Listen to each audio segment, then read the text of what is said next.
What's up, Charles? Mr. Mooneyham. Check out, this is that knife. I put a handle on it. It's been on there a couple of years now. Holding up pretty good. I used some copper wire, made little pins out of. And that's a copper tubing right there. Drilled it out, put them in there, smacked it with a hammer to swell them out inside the blade. Then epoxied the handle on there, epoxied the pins. That one is a steel pin, I think I did. That's a copper pin. That's what the blade looks like. I know it kind of looks rough. Oh, I also heated it with a torch, but not bad, just enough to blue it, not take away the temper on it.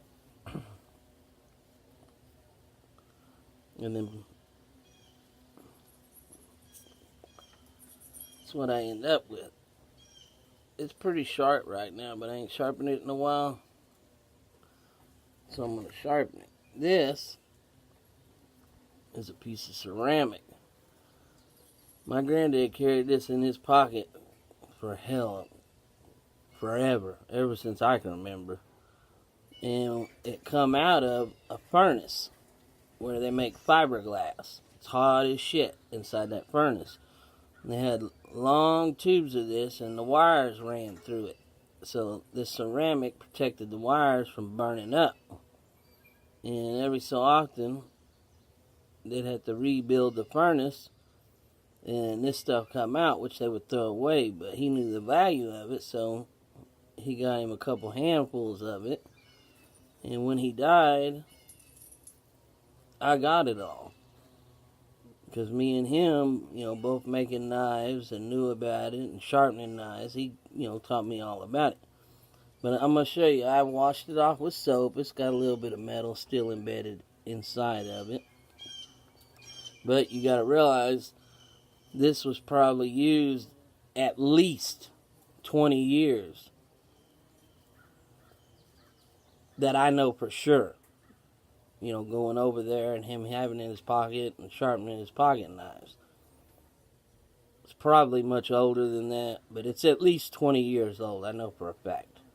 And that way you can see how I sharpen the knife, and then see what this looks like afterwards, and then how I make it look like brand new. It feels soft, but if you take your nail, you'd actually file your nail down with it. So it is abrasive. That's how you get your super fine edge. Too much grit on a hone will remove a lot of metal. You'll never get that blade thin. The whole purpose, the key to sharpening a knife is, one, if you look on most knives, they'll have a bevel. Well, most people, they'll sharpen a knife. Let me turn it where you can see. They may do, it's hard to do it that way. Let's try it this way. That's the wrong side. Let's do it this way. Okay. It's a little hard with that. Now, they'll do a knife like that. Well, the problem is your edge is you're not removing, but you're making the angle like this. You'll never get this real thin. The thinner this is, the sharper it's going to be. So, which there's like 4 different type edges on a knife. Now, an edge like this, you can get it pretty sharp. It's not going to be razor sharp, but that edge, because you have more metal out here, you'll get it as sharp as that edge can be made, but it will stay sharper longer because there's more metal there. That would be a knife for like hunting and stuff like that. Camp knife. A straight razor, now that edge is going to be thin, super thin. That's how you get that super sharp edge on it. Well, the bevel on a knife is designed to tell you what kind of edge is for it. So say you got like a buck knife. That edge, not only the edge, but the bevel that's cut into it, you lay your stone on there to match that edge. A lot of people don't know that. that's what lines up. You stay straight with it, and you're going to end up with that same edge. If you cock it out more, you're going to change the edge on it. So whatever the bevel is, that's what you're going to do on a knife. And see, on this one, you can see the bevel comes way up here. Comes way up here. Meets them lines. That's the beveled edge. So you're going to end up flat with that. And it's thin. You know, if it's real thick and they wanted it real sharp, the beveled edge would probably be way up here somewhere. So you could get that nice flat. You want this to be like a hair or thinner on that edge. And all I do is I take it down here and I go like this. I do this a lot of times when I'm watching TV. It don't take me long because I've done hundreds of them. Pocket knives, you name it. I just sit there. That's my dog acting like an ass. I go down that edge and I kind of pull it back a little bit. Like back this way. But it don't have to be a lot. Mainly that motion there. And then I turn it around. This is the side you got to be a little bit more careful with because your hand is moving towards the edge of the blade. And if you're not careful, you'll run into the blade with your finger. Dull knifing will be so bad, but if you're finishing one up and it's razor sharp and you run your finger into it, you're probably going to go to the hospital. And if you cut yourself with a really sharp knife, cut it bad enough, it's harder for them doctors to straighten shit out with a clean cut than versus a jagged edge cut. And I just keep doing that.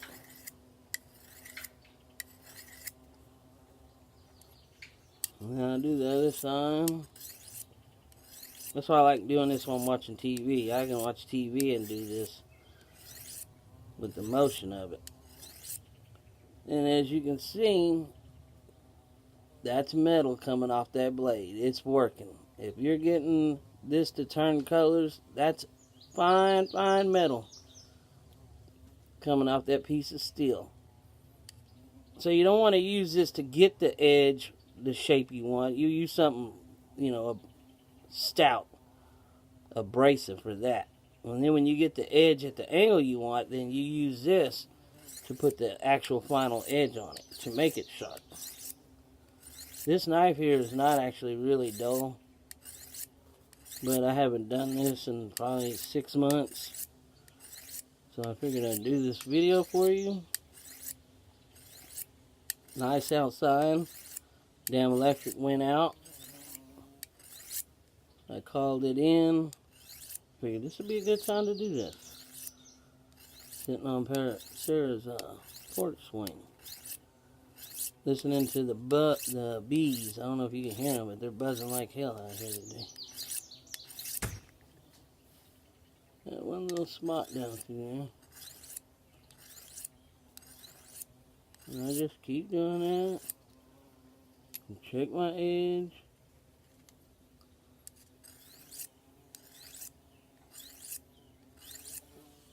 One thing. I've seen people do this. Hold that and do the knife. Problem with that is, the knife's heavy, it's long, you're covering a lot of ground. You're going to get off. You're never going to do a good job holding the knife and doing that. So I simply hold the knife in my left hand, or your right hand, left hand, whatever's comfortable. And I do it just like that. Because it's easier to maneuver this than this big knife. Or even if it's a smaller knife, it's better off the thing that's going to cut is stationary and not moving around versus the thing that the tool you're using to work on it. A lot safer. But to each his own. I'm not telling nobody how to do nothing. I'm just telling them how I do it. This is how my granddad showed me.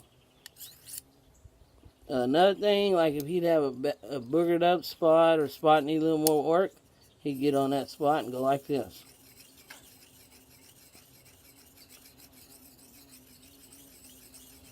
You know, that way you can get that one particular spot down to like the rest of it.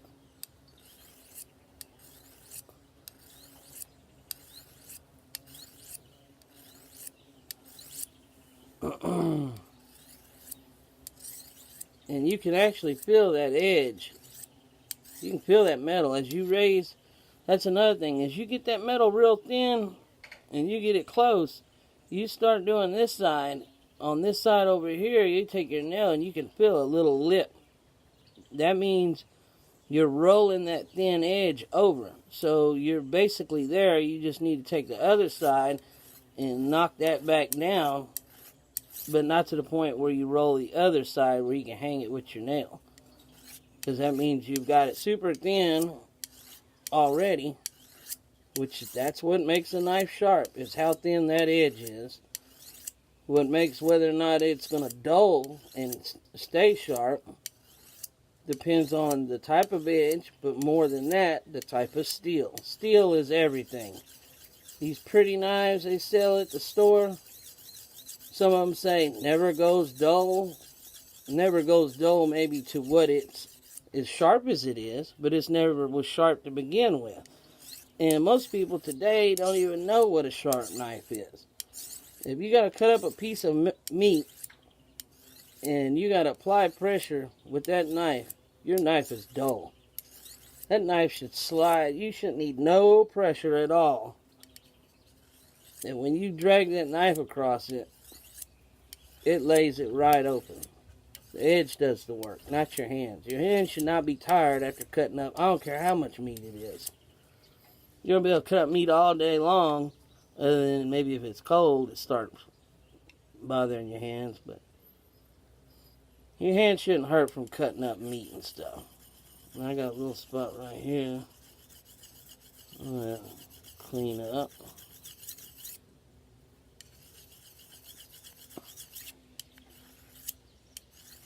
And as you can see on this knife, okay, you got the same edge, and it swoops down right here, and it's a little wider right there. That's because that blade started out there. Over the years, this knife's been sharpened, and that's how much it's went down. I've seen old timers have a knife where that blade is wore way down here. And that's because they had a good piece of steel, a good knife, and they surely got their use out of it. In fact, in the old days here, in Bemis, little bitty old town, I'd say this is back in the 40s, maybe 50s too. You had a man that had a little cart and a bell, and he'd come down the street, and women would come outside with their kitchen knives, hand them to him, he would sharpen them for them. And they'd have a sharp kitchen knife for no telling how long, because stuff was made to last back then, until it needed sharpening again. And the man would come along with his little cart, and all the women would come out there and hand them their knives, and he'd sharpen it for them and give them back to them. Didn't cost much money at all.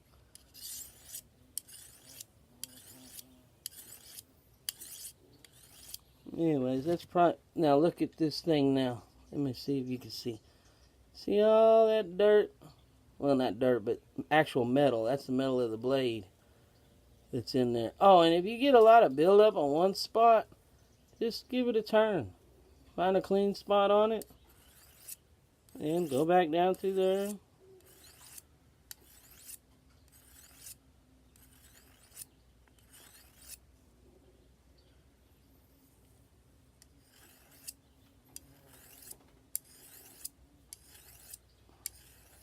Now, say you got a knife that's in real bad shape.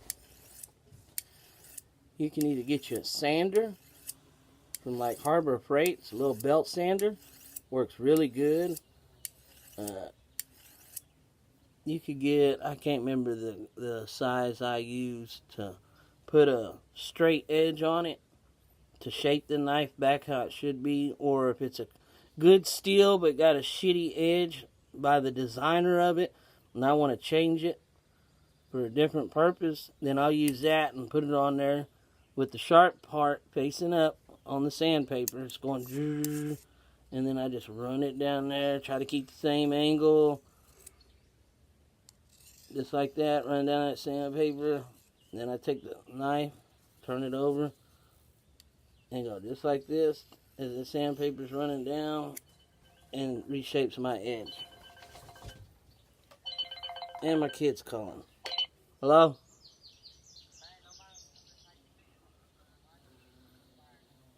Okay. Try DG, they probably will. Please? Sir? Kind sir? Bye. That was my boy. He let his damn license expire, and his mama been trying to get him to renew it. He was going to pay for it. There was some confusion or whatever. I have no idea. But anyways, they didn't get it done. Nice day out today, I know that. Now, I don't know if you can see, if this will even pick up the edge on that. You can start to see. And see, I didn't do a whole lot down here. A lot of times I don't on kitchen knives because I don't use a whole lot of that. And the tip. I figured I usually leave this a little bit duller, because this is more likely the end that's going to catch somebody's hand. And I'm telling you, I can't stress this enough until you actually do it and put your hands on one. But if you sharpen a knife or get a hold of a real straight razor, I can show you the difference between these fake ones that you see that are heavy. A real straight razor is light. And if you take your finger and thump the blade on it, it sounds like glass. That super hard steel, some are called hollow ground. But if you pick up a straight razor and it's heavy, it's not real. It's fake. You could never in your lifetime sharpen that straight razor to shave anything. I got a couple fake ones in there. My wife bought me, I think at a yard sale or something like that. She thought, might be worth something. Because some old straight razors are worth something. But those were just new Chinese knockoffs. Now, I have a couple straight razors. One my granddad gave me. That, yeah, you can shave with. I have shaved before with them. Talk about nerve-wracking. Hell, he had me shave him a couple times. You know how scary it is to not know much about shaving people, let alone with a straight razor, and you're going to shave a wrinkly old man, and him saying, "Don't worry about it, boy, just put that lotion on there and go to it, you can do it." And not worry about cutting him wide open. Scary thing. My granddad was crazy as shit. That's why we got along so good. Now, let's see. I put it down sharp. Now, again, look at what that looks like. Dirty as hell. And that's actually mild. But you just put a little soap and water on this.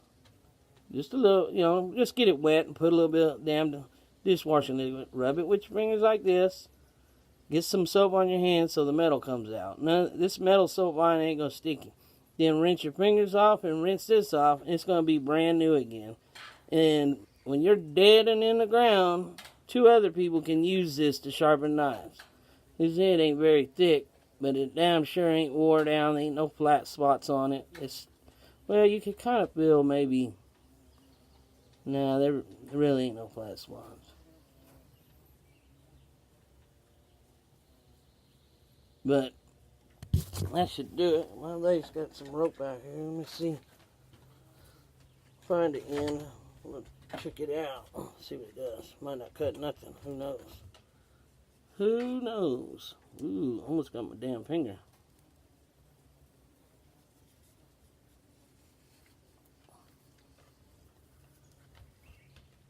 And that was barely doing it. That's how I do it. The least amount of pressure and roll it up through there. Then I can see how sharp something is. I just barely want to touch it.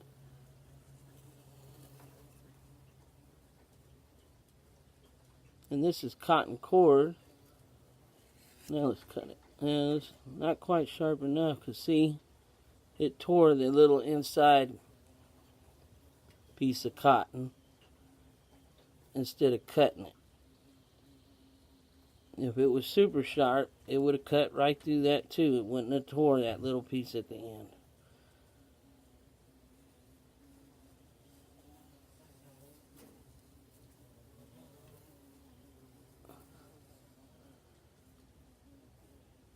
Could use a little more.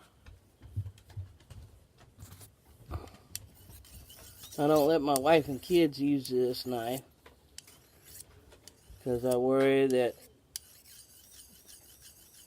they slip and that's going to be the end of it. But anyways, that's my lesson to sharpening a knife. This side here looks pretty good. This side here, if you look at it, needs a little bit more.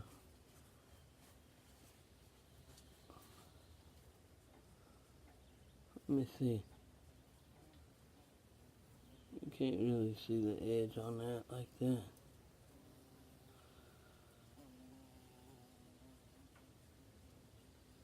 But anyways, that's how you do it. You just want that edge as thin as you can possibly get it. I mean, not too damn thin though. You don't want it where it can bend, but you want it thin.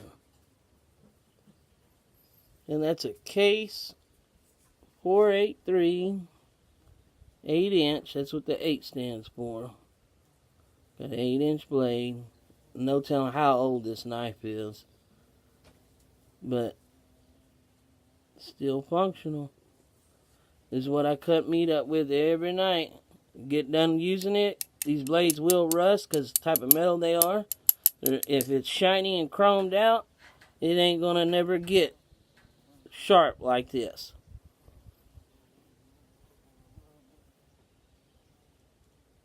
And you just take care of it, man, and it'll take care of you for a long damn time. Peace out, brother. Take it easy.